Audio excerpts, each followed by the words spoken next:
way to bring this back to life, isn't it? So in this live, which was 2 years ago almost, you basically got to see me in real time deconstructing my just thoughts, perceptions, and views on the team building, recruiting, leadership side of the social selling industry. Real, raw, pure honesty, the hardest season I've ever been in business.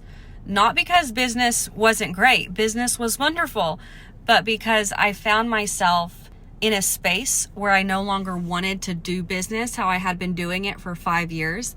And I didn't know how I was going to make changes when I had so many eyes on me. Some people said that this video was a business death. Some people said that my company would fire me for it, because there are some MLM companies that are known to do things like that. 2 years later, I can confirm that it wasn't, and I wasn't.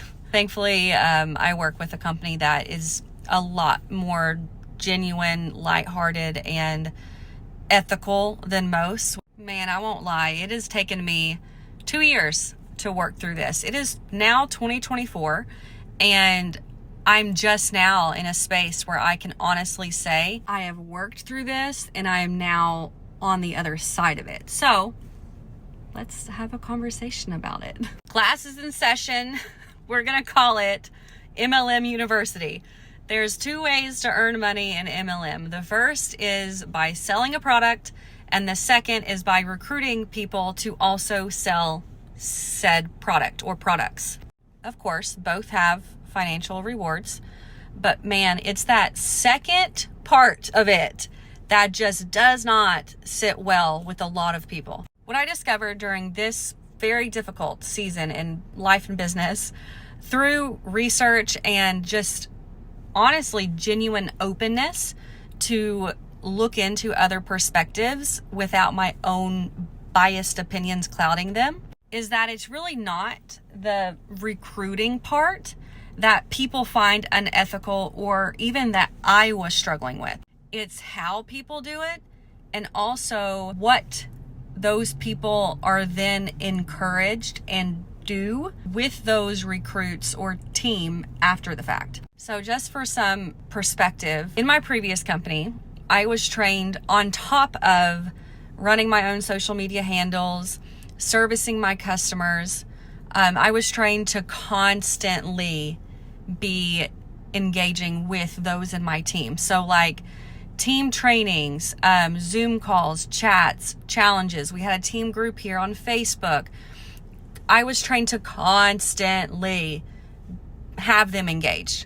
And I done it because 1, that's what I was trained to do.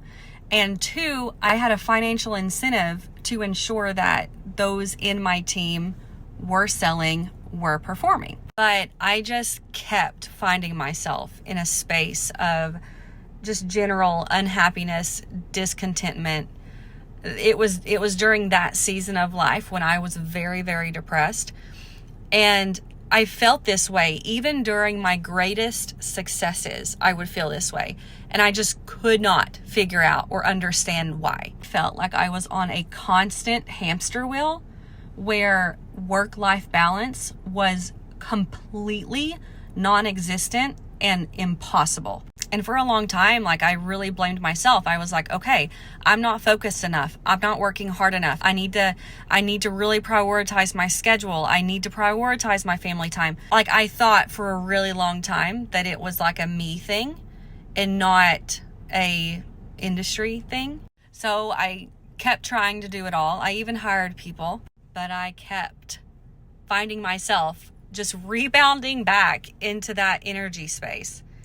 And if I'm being really honest, it made me completely resent this industry to the point to where I didn't even want to pick up the products that I used to love. And yes, I know that that is so dramatic, but that is the point that it had gotten to. This is going to be such an extreme comparison, but I feel like it's the extreme comparisons that make people's brains understand.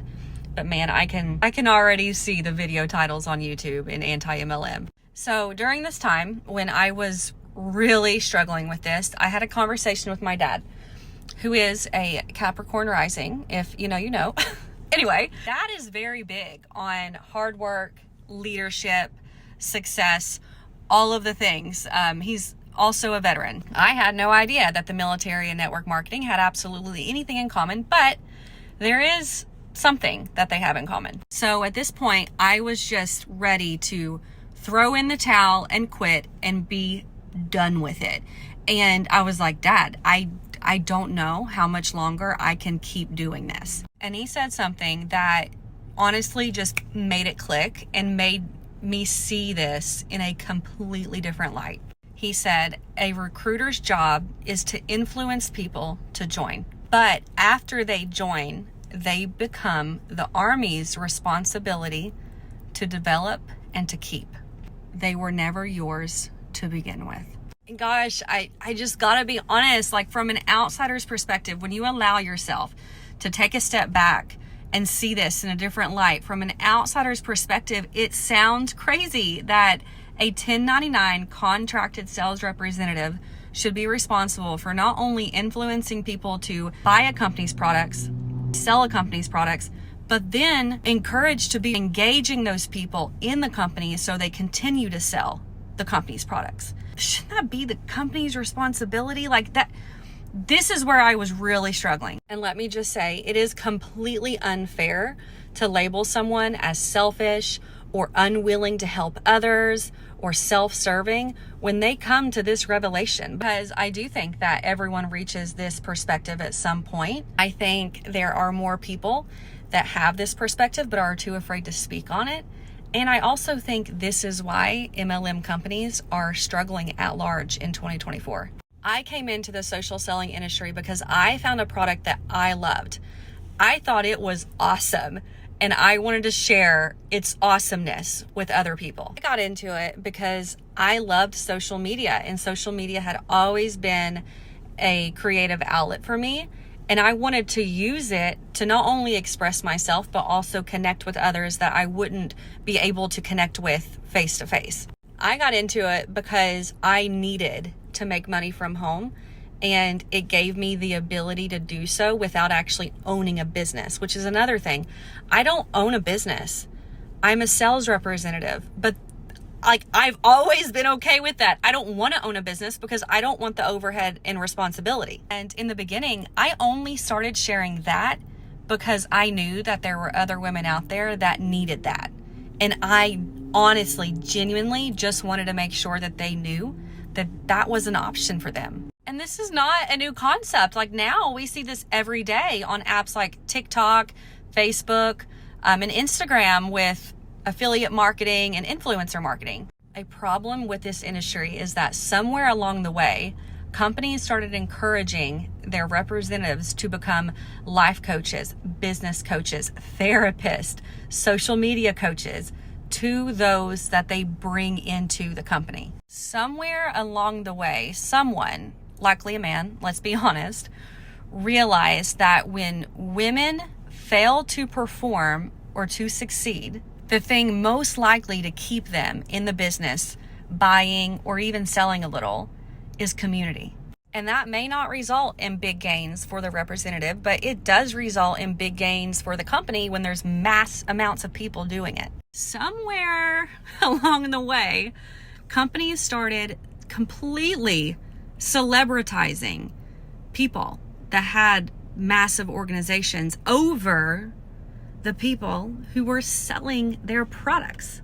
Did you know I went to a conference once and there were people lined up to take photos with top leaders? But anyway, I digress.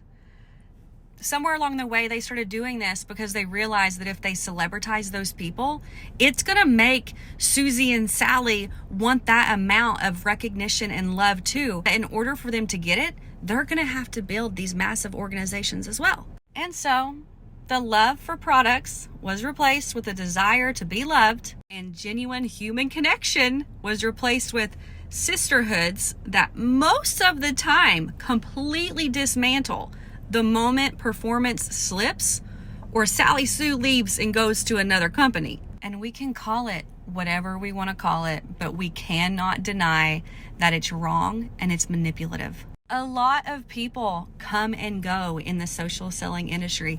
This is an amazing industry, and it is for me, but it's not for everyone. I have coached so many people who would do everything and it just wouldn't click for them. And instead of me trying to keep those people for my own selfish reasons, I'm gonna be okay with letting them go so they can go find what is for them. Everyone wants change, but no one wants to publicly put their foot down and push for it. And I'm sure everyone's wondering, like, well, Jessica, like, where does that really put you? Because, yeah, I do still have a massive team. I am direct to corporate in the company that I'm in. I do have a lot of eyes on me. And if I'm being frank, yes, there are some eyes that judge me and are watching my every move. But my relationship with my team is so much different now than what it was like all of these years ago. When I look at my team now, I see like business colleagues. I recognize that I don't own them.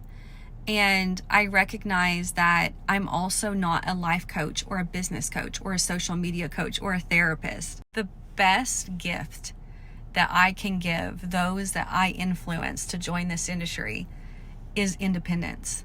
And so that's where I stand with it. Am I still going to share this opportunity? Yes, because I do still believe that there's people out there that need it. And I will give those people the tools and the resources and the systems, and I will point them to the coaches, the business coaches, the social media coaches, the personal development gurus that have changed my life. But I'm not going to take those responsibilities on myself, and I'm not going to encourage them to do so either. You can want the absolute best for people and want them to succeed and not self-sacrifice for their success.